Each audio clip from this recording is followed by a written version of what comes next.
Amigos do Sport TV, um grande abraço, muito boa noite, finalmente bem-vindos.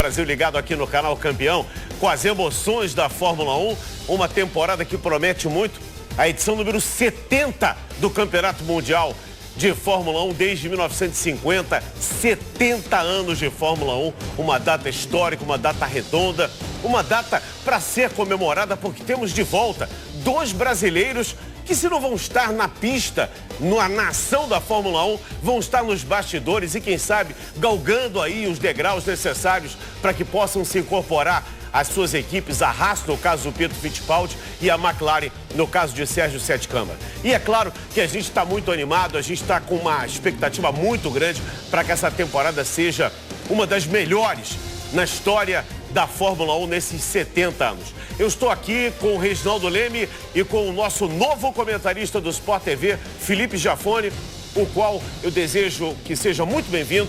Galvão já fez a abertura, já fez, digamos assim, as honras da casa no Bem Amigos da última segunda-feira. Felipe Jafone, piloto que conquistou muita coisa na carreira, no automobilismo americano principalmente.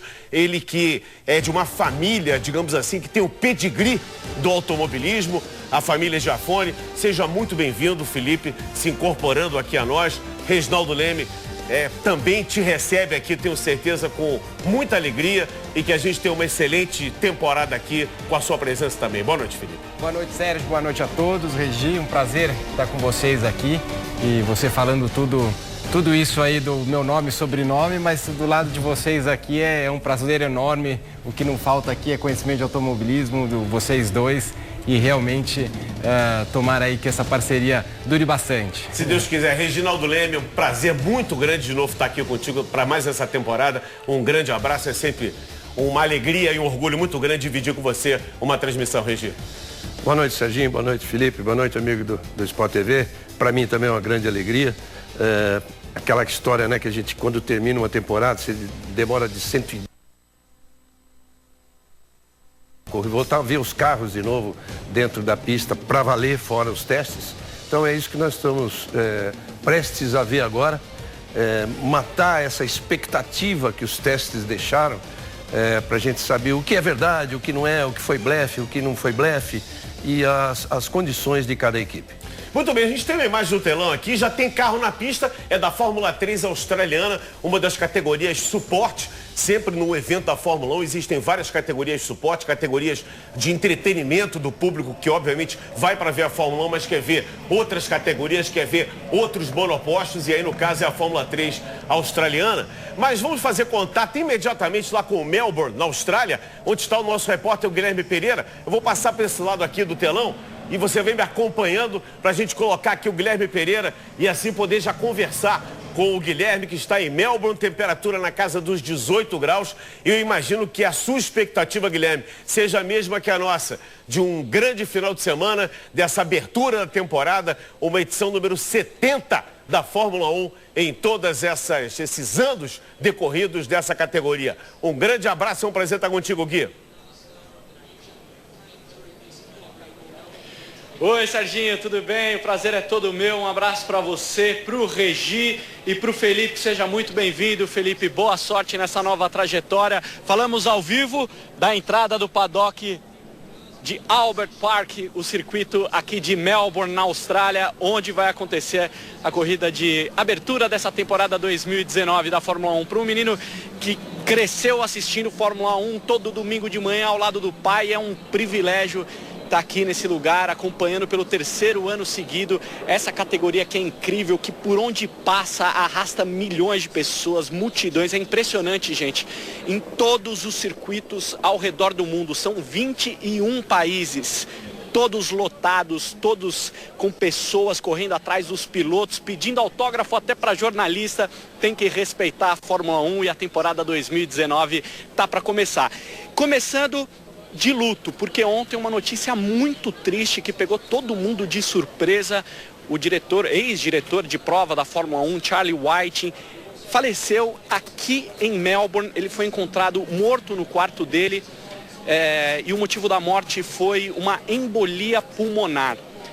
O Charlie não tinha nenhum problema de saúde, estava bem, estava aqui em Melbourne para começar mais uma temporada e infelizmente essa fatalidade aconteceu. Ele vai ser substituído pelo australiano Michael Masi, que já vinha trabalhando com o Charlie Whiting durante um bom tempo, já vinha pegando experiência e ele vai ter essa prova de fogo. Porque, como eu disse, foi uma coisa assim surpreendente, o Charlie não tinha absolutamente nada, a Fórmula 1 está de luto, os pilotos ontem prestaram homenagem, todos colocaram homenagens nas redes sociais e esse é o clima aqui em Albert Park. Infelizmente isso aconteceu, mas a Fórmula 1 segue firme, segue forte. O Regi pode até falar melhor do que eu, mas eu queria, porque o Regi conheceu muito bem o Charlie Whiting, mas eu queria também passar a minha experiência, tudo que eu vi aqui no paddock. O Charlie era considerado um diretor extremamente gentil e uma das suas principais qualidades era a capacidade que ele tinha para equilibrar os desejos dos pilotos e da FIA. Ele tentava equilibrar tudo isso para que os pilotos se sentissem bem, para que os pilotos se sentissem atendidos, ao mesmo tempo em que as regras do jogo eram muito bem respeitadas. Por isso a Fórmula 1 está de luto, mas vai começar a temporada 2019. Um prazer, Serginho. Estou eu aqui, Gianfranco Marchesi, nosso cinegrafista, Lucas Brito, Jaime Brito, nossos produtores. Vai começar a temporada 2019 da Fórmula 1. E que comecemos com uma excelente corrida, apesar dessa notícia que nos pegou a todos de surpresa. Falecimento aos 66 anos de idade, novo, jovem ainda, o Charles Whiting. Você teve com ele há pouco tempo atrás nos testes em Barcelona, Felipe.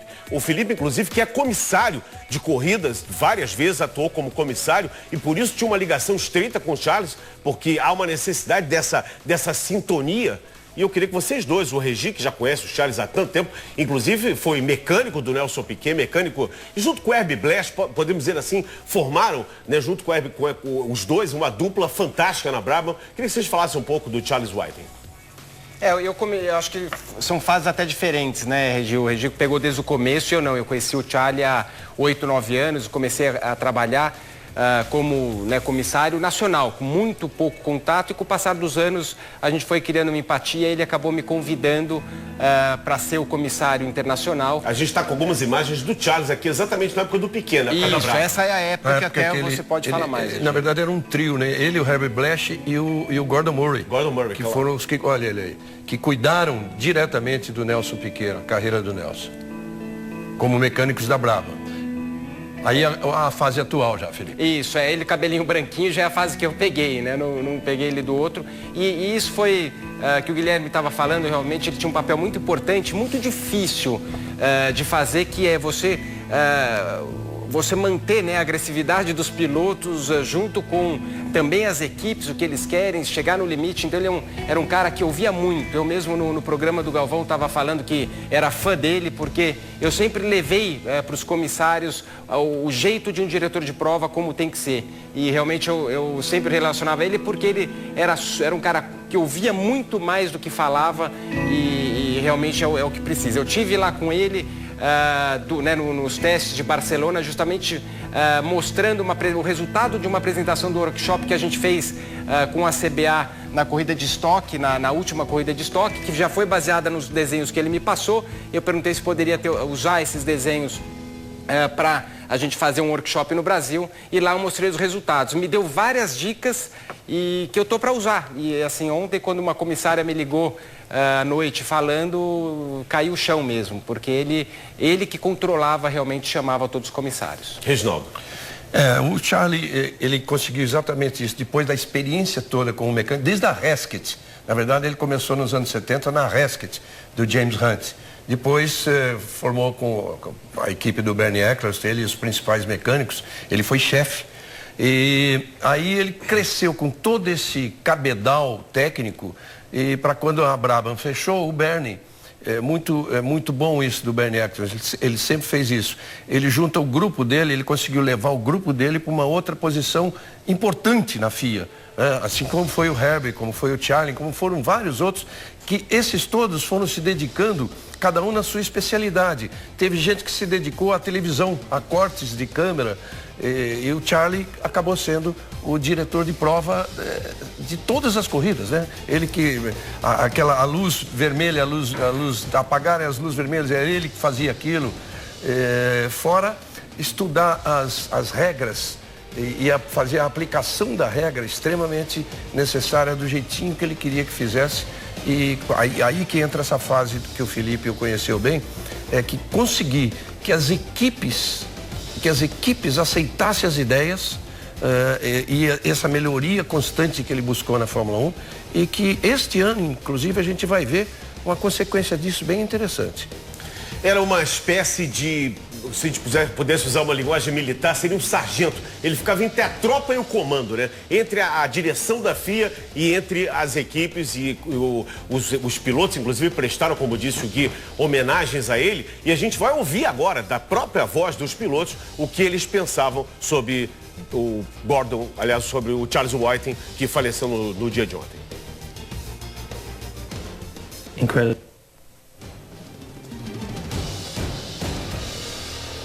Bom, deu um probleminha no nosso VT aqui, daqui a pouco a gente vai ouvir. Na coletiva ontem falou Vettel, falou Hamilton, enfim, falam os pilotos que tinham um conhecimento e esses campeões lidavam com ele de forma mais estreita, mais de perto, né, Regina? Sabe um detalhe assim muito importante que a gente cansou de ouvir em transmissões? O piloto, quando reclama de um outro que, na opinião dele, fez alguma coisa que não devesse, na frente, ele falava com a equipe, pergunta ao Charlie se não vai haver punição. Era sempre assim. É verdade. Consultar o Charlie, que de fato o poder dele era assim, enorme. Agora sim, vamos ouvir as palavras dos pilotos que falaram na coletiva de ontem sobre o falecimento de Charles Whiting.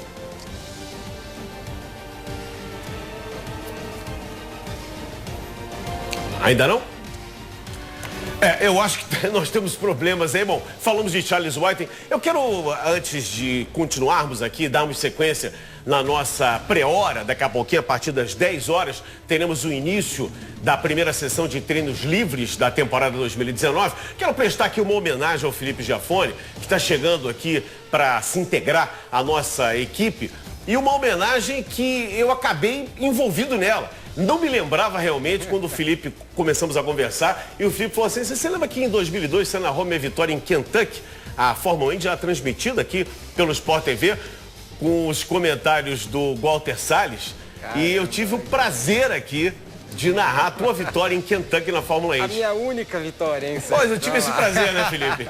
Muito legal. Fala um pouquinho dessa experiência tua de piloto nos Estados Unidos, porque você pegou um caminho diferente daquele que é o habitual, em que os pilotos do mundo inteiro buscam a Europa, buscam as categorias de base, na época Fórmula 1600, Fórmula 2000, enfim, eram as escadas necessárias para a chegada na Fórmula 1 e você foi para outro caminho, você foi para os Estados Unidos. Explica um pouquinho rapidamente para os nossos telespectadores. Então, Sérgio, naquela época os pilotos era normal, né, que os pilotos iam direto para a Europa, tentar a Fórmula 1, como é o que eu queria de criança, né? Só que também a gente via a dificuldade que era, e eu comecei a perceber que muitos pilotos estavam batendo lá e voltando, como André Ribeiro, depois foi o Hélio, né, o pessoal da minha época, que não conseguia e estava difícil de chegar para lá, então eu resolvi ir direto para os Estados Unidos, fiquei por lá 10 anos ao total, uma experiência bacana. Uma vitória na Fórmula Indy, 2002 realmente foi um ano muito bacana, foi o meu melhor ano, e depois 2003, que era para ser um ano muito forte, eu tive um acidente grave lá com o Danny Weldon, que depois acabou morrendo em outro acidente e acabou, eu quebrei bacia, quebrei fêmur e deu aquela estragada geral e desandou. Continuei na categoria mais um tempinho, mas já em equipe menor, sem chance aí de vitória. Muito bem, então já que eu prometi, vou cumprir, né? 2002, GP de Kentucky, Fórmula Indy, a vitória do Felipe Giafone. Eu tive o prazer de contar essa história ao lado do Walter Salles. Vamos ver? Yes.